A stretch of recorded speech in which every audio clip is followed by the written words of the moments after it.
Welcome to the Life Matters podcast with enlightening conversations on success and living well.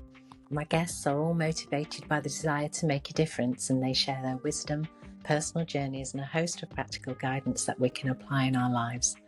Subscribe on your favourite platform and never miss an episode. I'm delighted to welcome Barry Phillips today. Over the past 3 decades, Barry, affectionately known as Barry the Book, has led Knowledge is King, family-owned business supplying personal development, motivational books and materials to over 1 million customers worldwide. During the course of the pandemic, Barry realized how powerful and important deep listening is and how it is one of the most meaningful acts of service that we can give to another human being. Over the last few years, Barry has focused on deep listening through his training as a Samaritan and as a means of deepening all his relationships. Barry now also runs deep listening workshops and has written a book, How to Connect with Anyone by Deep Listening. Welcome, Barry. Thank you, Diane. Well, thanks for the lovely intro. Oh, I'm delighted to be talking to you. So I have to ask you, deep listening, it sounds like a huge subject, and I have a feeling that we as human beings are not very good at it. What made you realize it was so important? Great question. So really the catalyst of it all was COVID, as you mentioned earlier. So when COVID hit, what happened was I literally overnight moved everything back to my home. The business came out of the warehouse offices and back to home. And that meant I could still take business calls. And it was interesting. During the first period of lockdown, it was particularly evident within that first period. I had a lot of people calling, a lot of friends, customers, leaders from companies, people I see on a regular basis and I communicate with regularly. And they were all really, really struggling. Just like I was, to be honest, because nobody knew what was going on. Nobody had any answers. And there was so much uncertainty. But they called, and because the only thing I could do was listen to them, that's all I did. Because normally they'd ring me with a challenge or looking for a solution to something. And I'd be able to recommend a book or a course or an author. And obviously there wasn't a book or a course or an author for the pandemic. Nobody knew what was going on. And most people, including myself, we were really bamboozled by it. But what I did do was I listened to them. And what was really interesting, at the end of nearly every call, people were thanking me. And I'm kind of like, well, what are you thanking me for? But they were thanking me just for listening. And that's all they needed and wanted at that time. They just wanted to be heard. They just wanted to voice these fears, these anxieties around what was going on. And that was the catalyst. That started it. As the pandemic increased, in terms of time, as it went on, I kind of just made a decision. I wanted to do something about it. I wanted to help. And I asked myself that question, how can I help? And what came back to me over the course of the next couple of weeks when I asked that question was the first one was to become a Samaritan listener, which I did. That I applied to be a Samaritan, and I've been a Samaritan listener for the last 4 years. And I'm now also a Samaritan mentor. So I train the new Samaritans in listening. And that's been an amazing journey and has given me a really, really good grounding and foundation for deep listening. At the same time, the other thing that came up was to write a book, which is the book that you just mentioned, Diane, How to Connect with Anyone Through Deep Listening. And to be honest, that book was written because I couldn't find anything out there that really addressed deep listening. There was a lot of material on listening, a lot of good stuff out there, but it wasn't this. This is different. And I know you know what I mean by that. It's a lot deeper and it isn't the same as other forms of listening. But it is amazing in terms of really connecting with anybody in your world. And that's what I personally love about it. So I went on that journey to become a better listener myself, to find out as much as I could, and which led me to write the book about what I discovered on my Samaritan journey. And also at the time there was a few people that were supporting people around deep listening in America. And I jumped on some Zooms. I did some deep listening workshops myself. I got coached by an amazing lady called Mavis Khan, who became my mentor.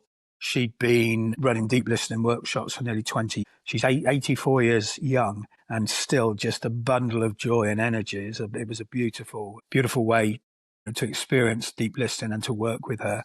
So that's kind of where it all came from in the very beginning. And what I didn't realize at that time was just the impact that it could have. I had a feeling that there was something really to this, but I didn't realize the impact that it could have. As I said earlier, on any relationship, it really does. It impacts any relationship that we're in. And that's beautiful. To me, that's what this is all about. It's a gift. Well, I'd like to get into that in a little while, if I may. But in preparing for this conversation, I came across some things that actually blew my mind. One of them was that our attention span has reduced from a massive 12 seconds, which doesn't sound very long anyway, in 2005 to 8 seconds. So in the space of 20 years, our attention span has fallen by a third, which isn't great, is it? So what do you think's contributed to that? I mean, the first thing that comes to mind is social media. And the way that's set up is people want stuff now, quickly, as soon as possible. A bit like Amazon, I'm guilty of it myself. I order something today because I want it tomorrow, and I think that's one of the reasons that it's created. People are distracted. People are really distracted. It's funny. I walk a lot, Diane, and I went for a lovely walk this morning. And on that walk, just from where I walk from home to the river, which is only, I don't know, 3 or 4 minutes, I had 4 different people that, if I hadn't have moved, would have walked straight into me.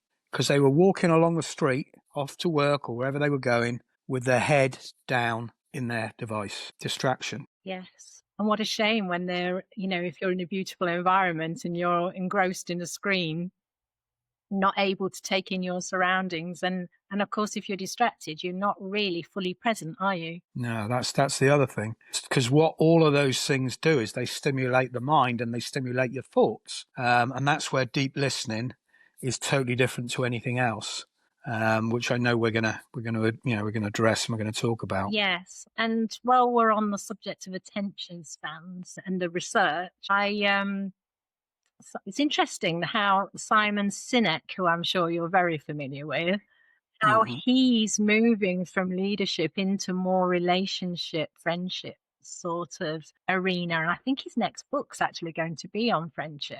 And I heard him saying, and this sort of ties into the Samaritan piece, the support, that all we need really is 8 minutes. That seems to be the magic number of time to feel better from talking to a friend when we're feeling, in a dark place. And it's not really very much, is it? And when you think about how key to health friendships are, I just think that is also interesting stat.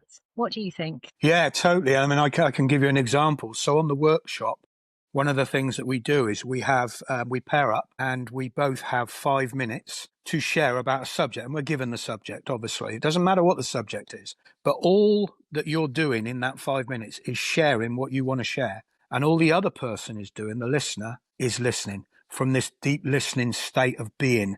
Because it's a state of being, and I'll come back to that again as well. And the great thing about a state of being is that anyone can do it. There's nothing to. Well, there are some things to be aware of, but there's nothing to do or to learn. Ultimately, it's our natural state. You look at a young child. I know you've got a quite recent grandson, Diane, and when you look at, sorry, what's your grandson's name again? Ellis. Lovely name. I marvel at watching people like Ellis. He's 2, isn't he? Is he 2? Yeah. Yeah. He is just presence personified. He's just in the present moment, doing whatever he wants to do. Whatever takes his fancy, picking up what he wants, exploring, and it's beautiful to watch. Well, we all have that. We can all go back to that, and that's what a deep listening state is. And we'll talk more about that later. So, going back to the workshops. What's really interesting, when at the end of the 5 minutes, the person who's been listened to gets to share what their experience was like, how it meant, how they felt, and what they noticed about it. And also the listener also gets to share. And what's amazing, I've run quite a few of these now, and I've probably had over 1,000 people go through a deep listening workshop, and every one of those people has been asked this question. When was the last time somebody just listened to you for 5 minutes and you had 5 minutes uninterrupted to go wherever you wanted with that conversation. And not one person has told me that they've experienced it. That's just 5 minutes, just 5 minutes. And again, we all can ask ourselves a question. When was the last time outside of a workshop that I just spent 5 minutes listening to somebody, or 2 minutes even? Because it's not the way that we are anymore. You know, what we do, it's a bit like a tennis match. We treat conversation like a tennis match. The ball, I say something and you then say something back. I hit the ball, you hit the ball back, you hit the ball. We think that's conversation. It is a form of conversation, but it's not a deep conversation. It's not a deep connection. And going back to your earlier question about distraction, I think what people are really craving as an offshoot of all of this, you know, now this now sort of lifestyle that most people have got, and with devices and everything else, is people are craving connection, and they aren't really getting that connection from a device. I completely agree. And also, I think what is also exacerbating the problem is it's actually quite hard to get hold of somebody on the phone now, isn't it?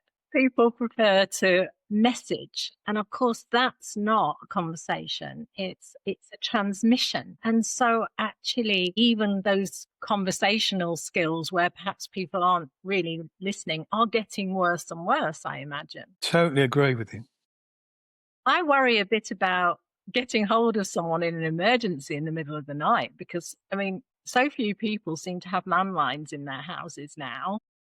Mm-hmm. Most people then put their phones onto silent when they go to bed and do not disturb. So I actually wonder, who would I call in the middle of the night in an emergency? Yeah. Yeah. Good point. So you talked about there being a difference between, I'm very familiar with the term active listening. I wasn't familiar at all with deep listening. There's obviously a difference between them. Can you get into some of what deep listening is as compared with when they talk? Where I've come across active listening more is in the professional world, corporate, those sorts of things. Yes. So do you want to talk to me a bit more about what deep listening involves? Yeah, I mean, it's really, really simple, Diane. If you're thinking, you're not listening. And any form of listening that most people have been taught, as you say, corporately, through business workshops, active listening is a great example of it. If I'm actively listening to you, I am thinking, I'm trying to remember what you're saying to later then feed that back to you, to show you that I'm listening. But actually, all I'm doing is collecting the content. So that's where deep listening is totally different. So just to explain that the role as a Samaritan is a really, really good example of deep listening, because it's all you can do, because we have parameters that we have to abide by. And just in case, I don't know who your audience will be, Dan, but the Samaritans is a fantastic charity. It's a suicide hotline based in the UK and Ireland. And that's where I've learned a lot of the foundation of what we're talking about, my deep listening. The interesting thing about the Samaritans is that it's 24/7, and there are hundreds of thousands of people calling every day. And there's a there's a wait time every time you go into the ops room. So it's a very, very popular service. What's interesting is, firstly, about 80% of the calls aren't suicide calls. They're loneliness, mental health, anxiety, panic attack, the whole cauldron of other things that are out there. But that is also why the Samaritans are there. They're there to listen and support people. But here's the parameters that as a Samaritan listener, I have to abide by. So the first one is that I cannot divulge anything about myself. The call is not about me. It's 100% about the caller.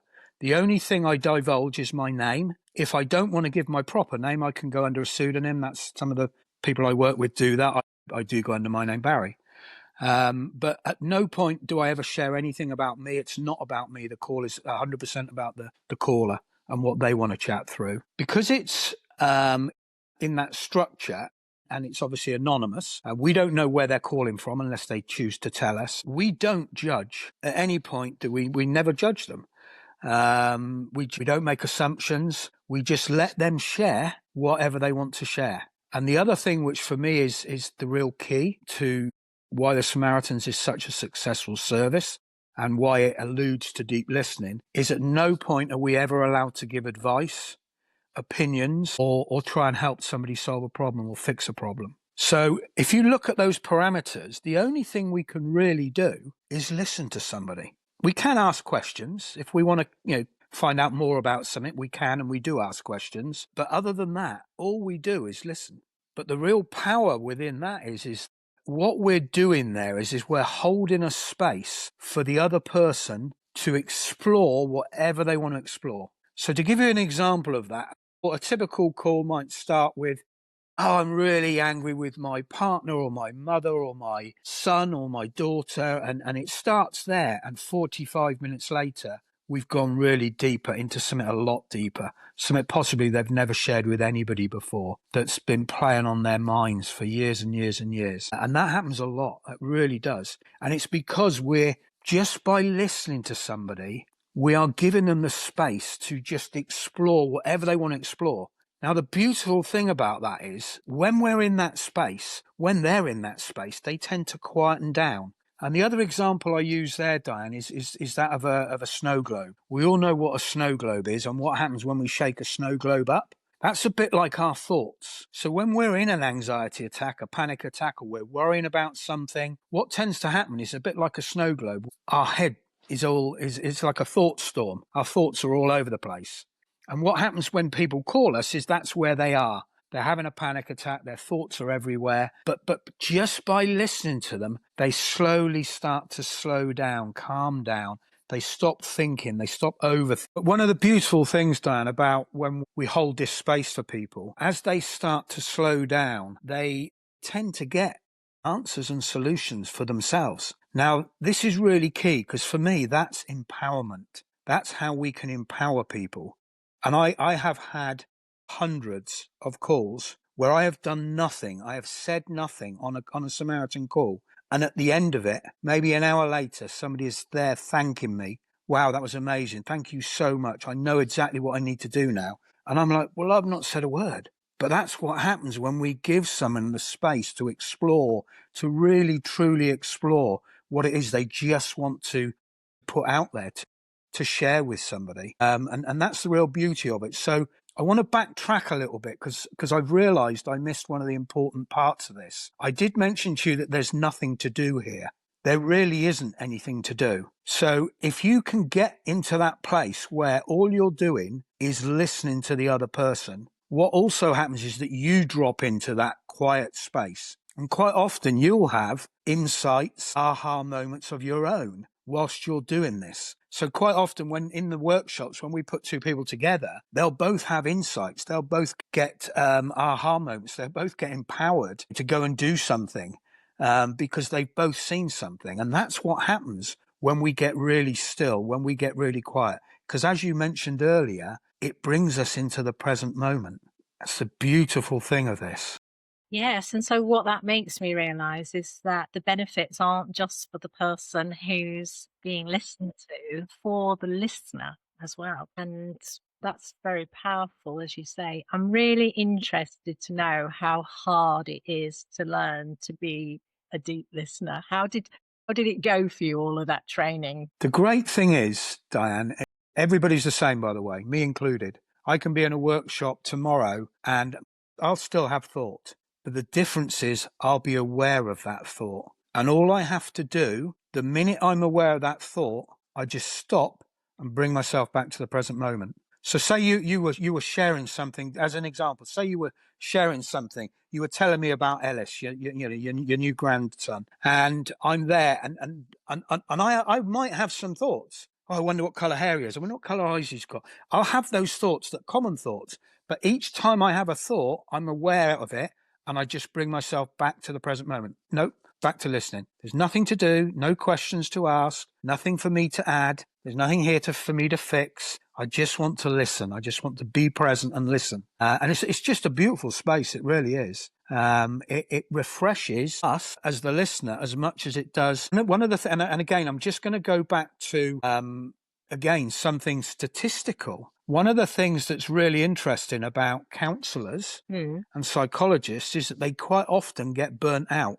And one of the reasons they get burnt out is because they are in a role where they're trying to support and help and give people solutions and help them to find solutions. And so they take it all on board. You don't do that with deep listening. That's me thinking. That would be a counsellor will be trying to think whilst somebody was sharing. They would be trying to think of, okay, maybe I should recommend this. Maybe they should do this. Maybe you should try this. We're not doing any of that.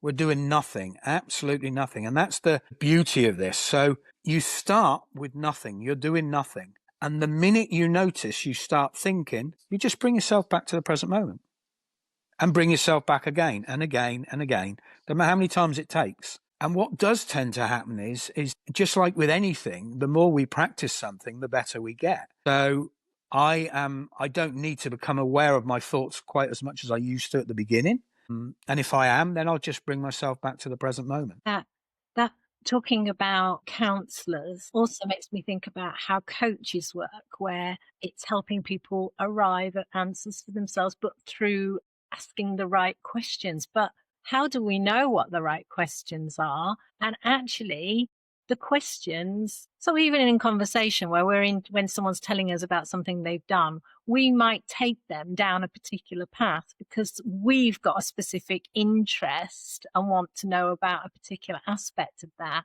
which isn't where they want to go at all with what they're talking about. But they end up going down this other path. So yes, that sitting there and being quiet, important, very important. How has it affected your relationships outside of being Wow. and what have you noticed? Where do I start?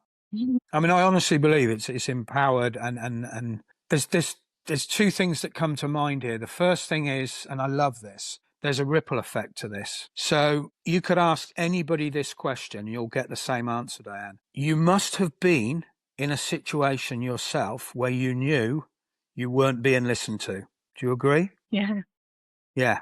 How many examples do you want? Just give me a couple of indications. How did that make you feel when you were there sharing something that was important to you and you knew that the other person wasn't really listening to you? How did you feel? Unseen, and naturally I usually want to stop talking as quickly as possible because this person clearly isn't interested in what's going on for me. Which means you don't get to flow. You don't get to really share what you really want to share. And that's what can happen, as you just alluded to, when we hijack, because that's what happens a lot of the time. In a normal conversation, we might hijack. We might have, the best of intentions. But the minute we jump in and say something, that could take them down a totally different path, totally different. It could also stop them. It could stop that flow, which is what you just acknowledged yourself. You don't really want to share anymore because you know you're not being heard, you're not being listened to.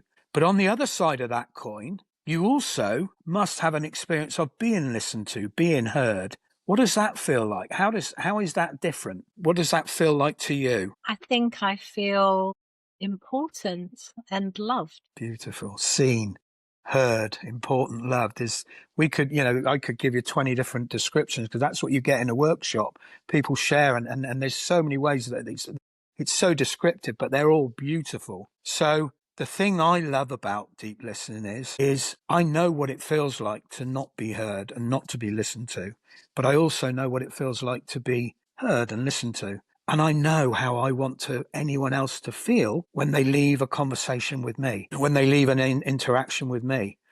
And when I'm aware of that, I find deep listening really, really easy. It can be empowering, as I said earlier. And I'll be honest, I could take up a lot of time giving you lots and lots of examples, but here's a very recent one which really touched me, but it reminded me of the power of it. So I have a cleaner who comes in and cleans the office and the house, and she's been coming now for about 2.5 years. And quite often I'm not here or I'm busy. She just gets on with it. She's lovely lady. But 2 weeks ago, she came on Tuesday and I just got back from a walk. So as she was cleaning the kitchen, I've walked in through the kitchen door. So we had a chance to actually chat and catch up. And I probably hadn't seen her properly for about a month to really talk to. So, we did the normal, how are you? What you've been up to? And she just told me some really interesting stuff that had happened to her on a bus recently, which she'd not had a chance to share with anybody, and she ended up getting very emotional. And it was a beautiful moment in that we we had a lovely hug, but I just listened to her. And at the end of it, when she went to leave at the end of her, her hour, she just said to me, "Thank you so much. I can't remember the last time anybody listened to me for that length of time." And I thought about it afterwards, and I thought it didn't really feel like any more than a couple of minutes, if I'm honest. And it wasn't anything major. It was major to her. I'm not belittling it, and it had obviously upset her. But the fact that she's an older lady, she lives on her own. She hadn't had a chance to share it with anybody. It was on her chest. She got it off her chest, and I just listened. That's all I did. And it was just a beautiful reminder of just that empowerment. She got a chance to share and get something off her back. But here's the thing. I felt lovely as well. I felt great. Because as I say, this is a gift. And one of the things that I love about giving compliments, giving gifts, is that it doesn't just make the other person feel good. It makes me feel good. So whenever I do listen to somebody, I feel good, just like they do. So for me, that's as I say, it's also a ripple effect, because I have seen some of the people close to me, how they show up now, and they are listening deeper than they've ever done. And they've not had a lesson from me, or they haven't been on a workshop. Just the way that I embody that and the way I show up, the ripple effect of that is that they become better listeners, probably without even realizing it themselves. And that connection that you get from that to me, that's, I mean, I can share a story about my youngest son. So my youngest son recently, he travels a lot. He tends to be away for 4 or 5 weeks at a time abroad. And so when he comes back, he'll come back for a week. And it's really nice to check in with him if I get a chance to in that week. And we might have a game of golf, or we'll, go out for a meal, or we'll do something if we can. Since I've learned what I've learned, it's been beautiful, because I don't get as much opportunity to see him and to listen to him. But when I am with him, and I know that all I need to do is just to be present and to listen to him, we have a deeper connection, even though I'm not spending as much time with him. So what happened recently was he had him and his partner had bought a new house close to where we live, and as you can imagine, in the UK these days, that's a big commitment, big financial commitment. And unfortunately, 6 months down the road, after buying the property, they decided to split. And I didn't hear about it firsthand. I heard about it secondhand. I knew it had happened whilst he was on one of these trips, whilst he was away abroad. So when he got back, we organised on the Monday night to go and watch a football game. And we both support the same team. And it was very fortunate we were given tickets to go and watch them in London, professional football team. It was a beautiful opportunity just to spend some time with him that evening. And so I just made a vow to myself. He came and picked me up. We had an hour and a half into London, 3 hours at the game, then an hour and a half back. And I vowed that I wasn't going to share anything about me or what was going on for me. I just wanted to find out how he was, what was going on for him, and let him share whatever he wanted to share, if he wanted to share anything. So we're driving along. I can picture where we were. We were just coming into London, Chiswick, and he started to share what had been going on about the breakup and what was happening with the property and what was happening with them and all of the details, which was lovely. And I just let it flow. I didn't say anything. I just listened and listened and listened. And then it got to a point where he turned around, he looked at me and he said, "Go on then, Dad. What's your opinion of this? Everyone else has got an opinion." And I just turned around to him and said, "You know what, Lyle? You'll work it out." And our relationship changed in that moment, because that was empowerment. Because he will work it out, just like everybody else can work out their stuff. So our relationship changed that evening, just by me listening to him, deep listening to him, because we just had a real beautiful connection. And ever since that, he's opened up a lot more to me. He shares a lot more openly, and I share a lot more openly with him. And it's beautiful. It really is. And as I say, that to me, that's a great example of it in action. Of the impact that it can have. It really is. And what it's made me think about a lot is how much we take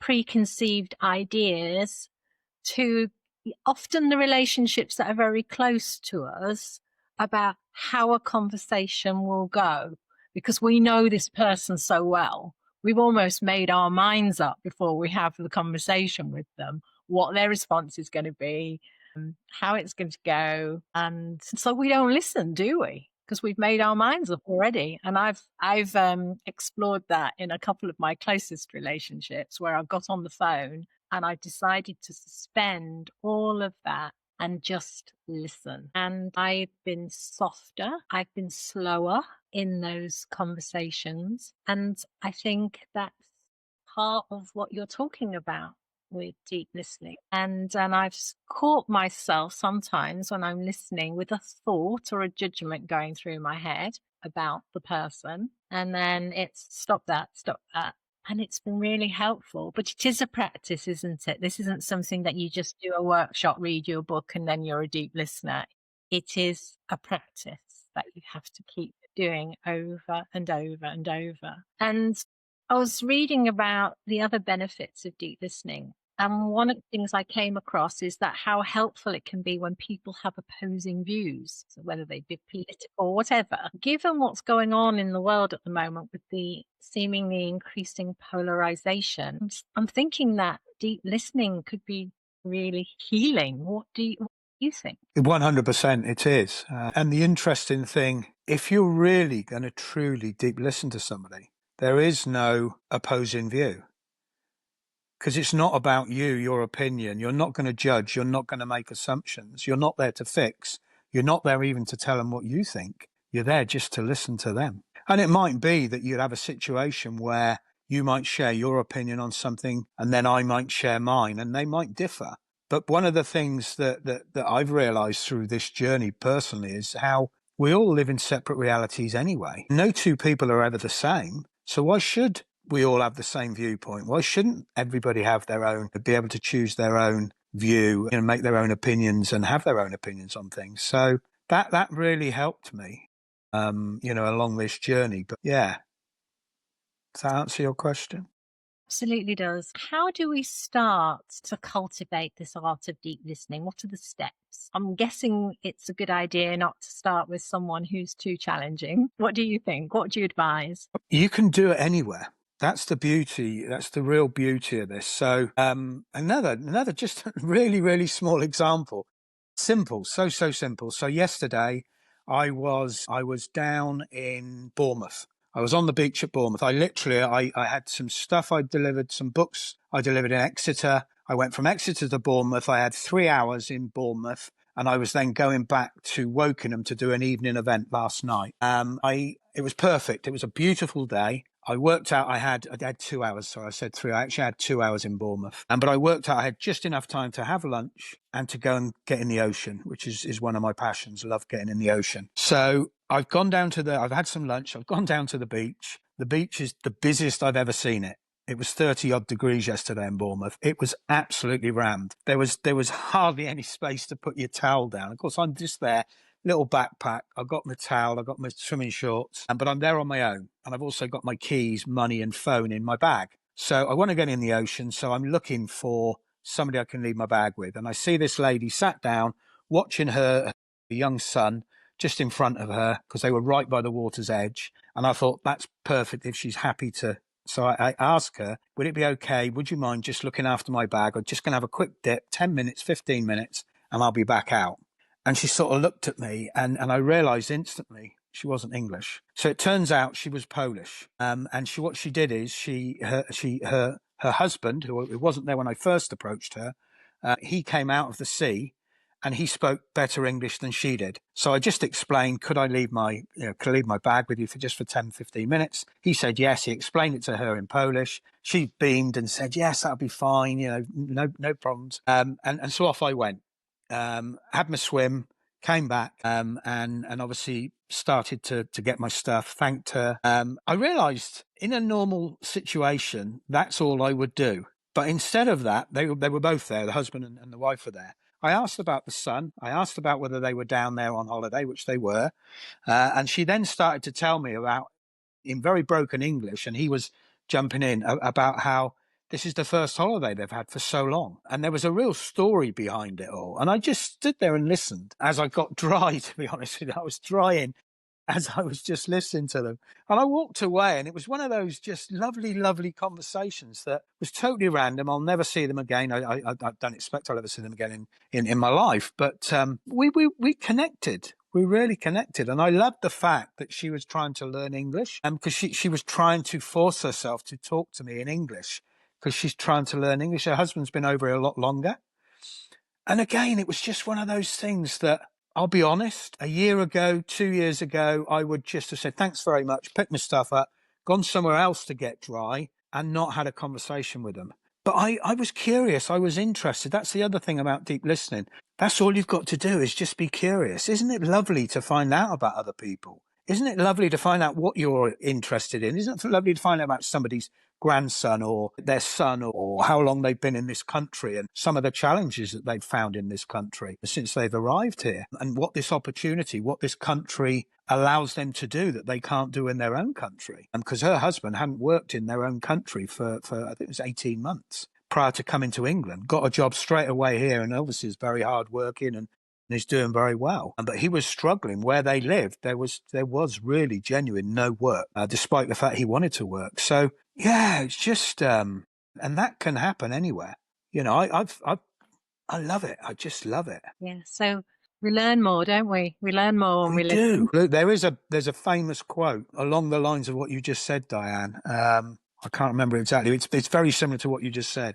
You know, we only ever learn stuff when we're quiet, when we don't speak, when we listen to somebody else. And I love that you use the word curious as well, because I think it's not a word you hear very often, actually. And I think it's such an amazing quality. Going back to the lady you were talking about who was 84 with the deep listening, those people stay curious, don't they? That curiosity, you know, I think there's something so people stay young when they stay curious. Goes back to that childlike state you were talking about. So can we deep listen to ourselves? I love that question. Yes, one of the other fantastic benefits, this gift that keeps on giving, is that we do, as we slow down in life as well, and we slow down our own thinking to the point where we start to get more intuitive. We start to get more in touch with what's important to us. And we quite often, if we're listening, we'll hear what we need to hear. And that's something that I've kind of been curious about for so long. I always wanted to be more intuitive. Well, it's not a case of being more intuitive. We are all intuitive. Ellis, at 2 years old, is 100% intuitive. He might, as he grows up, lose that, like we've lost sight of it. I hope he doesn't, because we all are intuitive. The only thing that stops our intuitive or our intuition is our thoughts. It's the thinking again. It doesn't come from thought. It comes through us when we get quiet. Like with that snow globe, when the analogy of the snow globe, in the workshops I have a snow globe I got from Australia with a kangaroo in the middle. And when you shake the snow globe up, you can't see the kangaroo. But as it's actually gold, the gold snow settles, you can see the kangaroo clearly. That's what happens with us. As we get into deep listening to ourselves and to other people, we settle, all of our thoughts settle, and then we can see clearly what we might need to see. You know, we might get inspiration, we might get an aha moment, we might intuitively know what the right thing to do is about that thing I've been pondering for the last 3 weeks, that business decision I've got to make, all that. Whatever it is, we get to hear more what's important to us, which is beautiful. And again, it's one of the other benefits. Gosh, 100% agree with that.